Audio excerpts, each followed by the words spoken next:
Imagine waking up tomorrow to discover your business website is completely down. No online sales, no contact forms, no visibility, just a blank white screen. How much business would you lose if your customers could not reach you? Are you prepared for that kind of disaster? If we haven't met before, I'm Brandon Hurst, and I set up online systems that help businesses get more customers and increase their profits.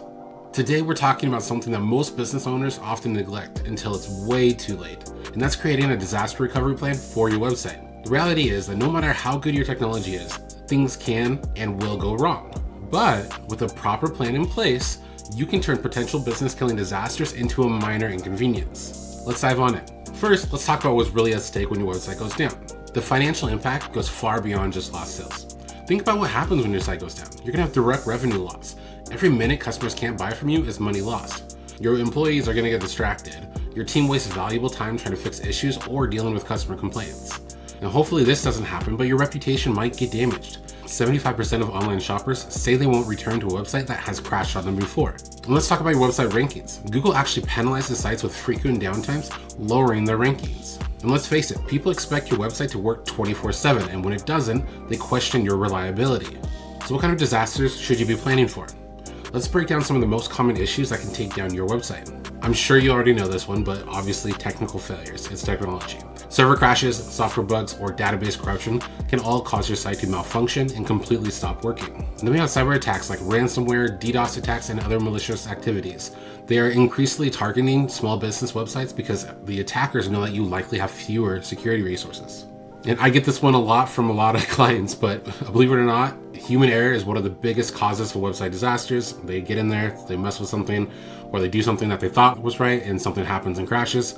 Nothing to be ashamed of, it happens all the time. And then there's a lot of third-party service failures. I'm sure you guys have all seen Facebook go down, Instagram, or any of those kind of websites go down. Your website might depend on an external service like a payment processor, API, or other plugins. And then this is one that a lot of people don't think about. Natural disasters can actually cause issues. Floods, fires, or other physical events that can affect the data where your website is can take it offline. But in my experience, it's rarely dramatic disasters that cause the most damage. It's the mundane, everyday problems that businesses aren't prepared for. You get that plugin update that conflicts with your theme, or that employee who accidentally deletes a crucial file. These ones are real world scenarios that happen all the time. Now you understand that what's at stake and what can go wrong. Let's talk about the key components of an effective disaster recovery plan for your website. This one here is step 1. Have regular backups. This is your first and most important line of defense. You need to have multiple backups stored in different locations. I recommend using the 3-2-1 approach. Keep 3 copies of your data, 2 on different types of storage, and 1 copy stored off-site. There's a ton of people who have come to me saying that their web hosting crashed or their server crashed, and the only backups they had were saved on that server. So they don't have any backups because the whole thing crashed. Then have clear recovery procedures. Document step-by-step instructions for restoring your website from the backup. Include everything from accessing the backup files to reconfiguring the settings. This one's important too. Define roles and responsibility. Who does what during the recovery? Make sure everyone knows their role, whether it's communicating with customers or handling the technical recovery. Having a lot of people trying to do the same thing, all it does is waste time. Then think about your recovery time objectives. This is how quickly you need to get back online. Now I know everyone's gonna say as soon as possible, but ideally having some kind of time frame is the best. So for an e-commerce site, this might be 1 to 2 hours. For a brochure site that doesn't have a whole lot of traffic, maybe 24 hours is acceptable. You need to define what's appropriate for your business. This is a key component to your backup strategy as well. Make sure you have recovery point objectives laid out for your business. This defines how much data you can afford to lose. Meaning, can you lose a whole day's worth of data? An hour? Minutes? This is going to dictate how often you have to have your backup frequency. And then put a communication plan in place. How will you notify customers, staff, and partners about the downtime and expected recovery? And last but not least, come up with a testing schedule. A plan that's never tested is just wishful thinking.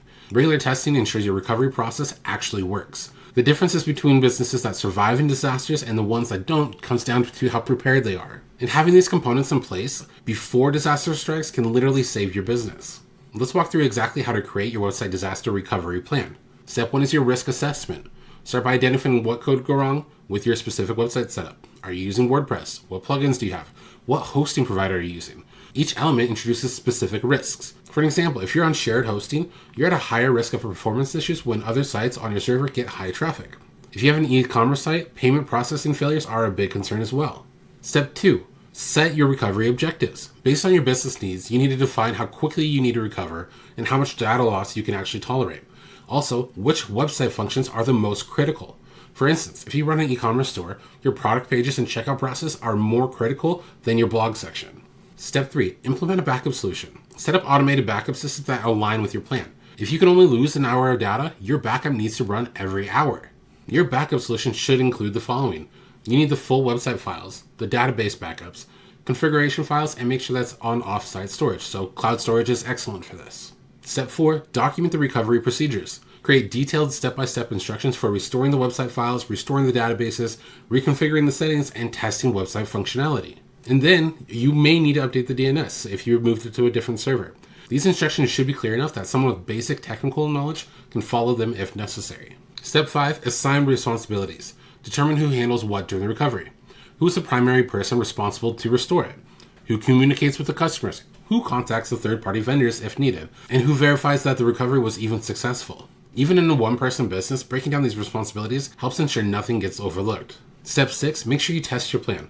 It is always important to test your backups. Even if you took a backup yesterday or 6 months from before, we need to know that they're all going to be able to be restored. So you can do this easily on a staged environment or another website. You don't have to affect your live site to test it. Just try to spin up that backup and see what's working, what's broken, and fix it according to plan. Step 7 is to keep your plan updated. Review and update your disaster recovery plan whenever you make significant changes to your website, when you change hosting providers or other critical services, at least once every 6 months, regardless of the changes. Just remember, an outdated recovery plan might be useless when disaster strikes. Since backups are the foundation of any good plan, let's dive deeper into the best practices. Make sure you run automated backups, because manual backups are unreliable because humans forget. Set up an automated backup system that runs according to schedule that matches your plan. Most good hosting providers or website care plans include automated backup solutions. But keep in mind, if you are looking at those kind of solutions, make sure they're storing multiple backups in different locations.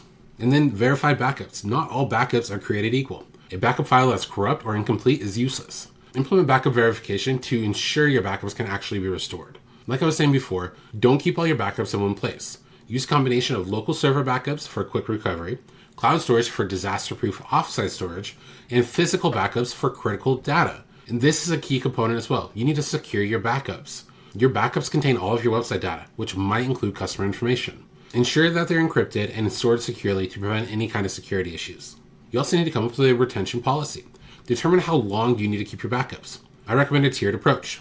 Daily backups for at least the past week, weekly backups for the past month, and monthly backups for the past year. This is going to give you recovery options without excessive storage costs. Document your backup system thoroughly, including what gets backed up, where the backups are stored, how to access the backup storage, and restoration procedures. Having this information readily available can save precious time during the crisis. So let's be honest here. As a small business owner, you're already wearing multiple hats. Adding a website disaster recovery manager might not be realistic. And that's where a website care plan can come in. A good website care plan or maintenance plan is going to include regular verified backups, security monitoring and protection, regular updates to your software, themes, and plugins, performance monitoring, and technical support when issues arise. Instead of building this infrastructure all yourself, you can leverage expertise and systems of professionals who do this every day. When choosing a website care provider, you need to ask them about the following. Ask them about the backup frequency. Get a clear explanation of their recovery procedures and what the response time guarantees are. Ask them about their security measures that they implement and what kind of proactive monitoring they're going to do, not just reactive support. The cost of a good care plan is almost always less than the cost of a significant downtime incident. Think of it as insurance for your online business, an investment that protects your business from potentially devastating losses. If you found this information helpful, please hit the like button and subscribe for the channel for more practical advice on growing your business online. I'd love to hear your experience about your website disasters in the comments below. What happened? How did you recover? And if you're feeling overwhelmed by creating your own disaster recovery plan, check out the link within the description to learn more about our website care plans. We take care of all the technical aspects of keeping your website secure, backed up, and running smoothly, so you can focus on running your business. Just remember, the best time to prepare for a disaster is before it happens. Take some time this week to at least implement the basic backups of your website. It's the minimum protection every business should have. Just ask yourself this: if your website disappeared tomorrow, what would it cost you? Then, take action today to make sure that nightmare scenario never becomes your reality.